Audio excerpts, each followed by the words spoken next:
Alright. Do that. You try to say I'm not happy. He's shining. Yeah. Try to make you stress. Hello, everybody. Hello. Hello. Give me your best smile.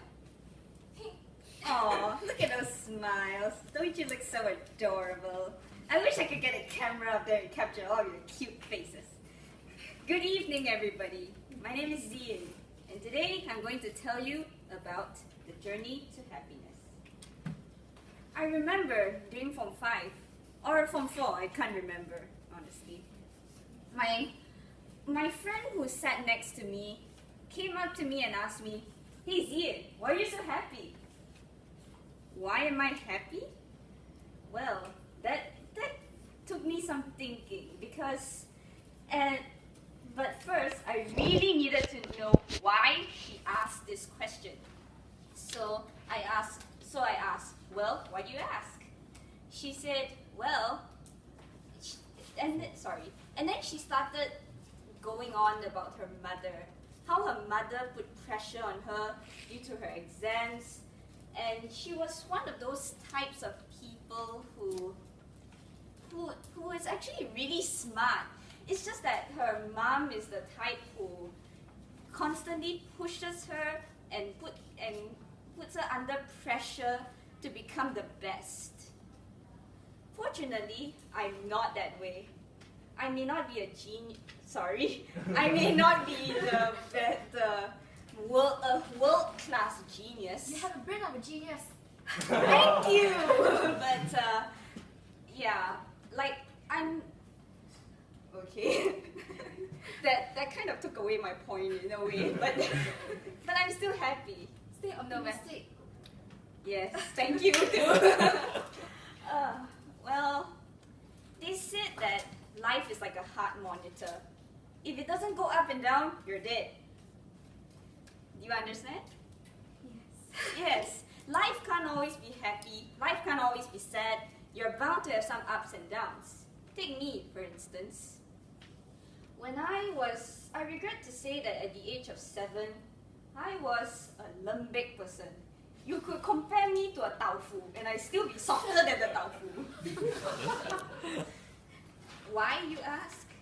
Well, I have to tell it to you honestly. When I was 7, I was sitting. I went to a Chinese school, and well, I speak English at home. So going to a Chinese school was like culture shock for me. Everyone was speaking Chinese, and here I am, a banana who's going to learn Chinese. I feel your pain. Exactly. Thank you. So, I remember my very first day. A girl asked me in Chinese, of course, "Hey, do you have the timetable?" I stared at her. I thought the timetable in Chinese meant watch.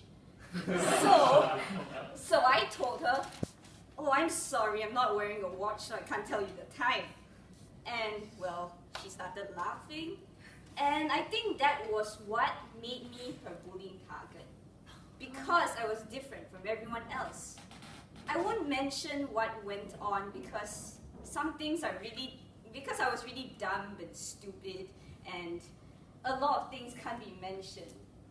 Like, every time, like let's just say she forced me to do things I didn't want to, and I told my parents, and they switched my seat so that I wouldn't be sitting next to her.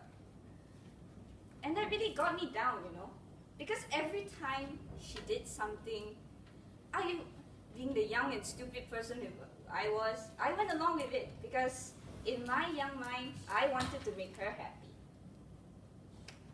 So, and then we come to my secondary school. Like I said, I was the quiet, shy kid who hated talking. In Form 1, I didn't have anyone from my old school in my class.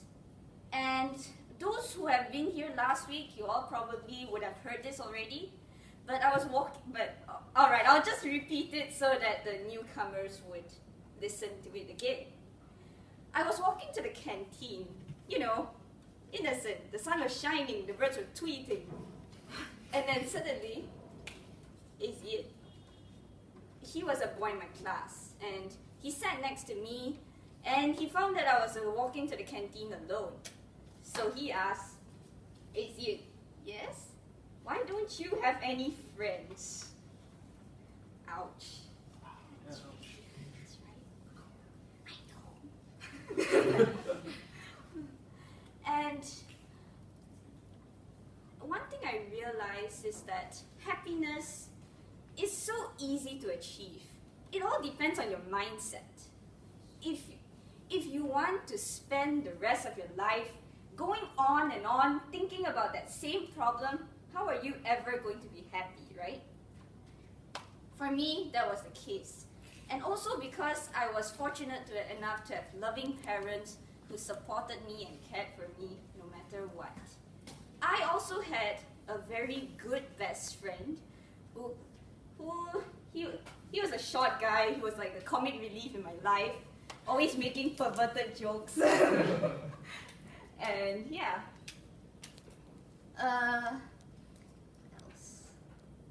I also regret to say that later on during my secondary school life, I had a friend who I constantly confided in.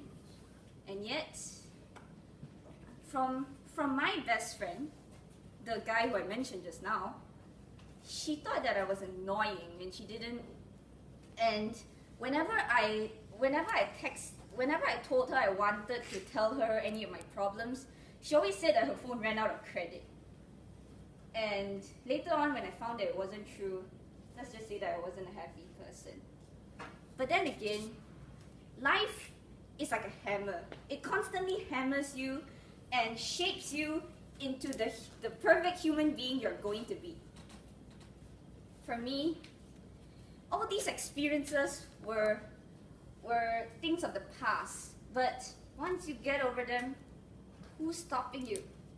Who has the power to stop you to go forth in your journey to happiness? And this, my friends, is the journey to my happiness. I have you guys, and I'm seriously happy that you all came into my life. Thank you. Thank you. At least she's waiting for my handshake. Alright, so timer, are there any time disqualifications?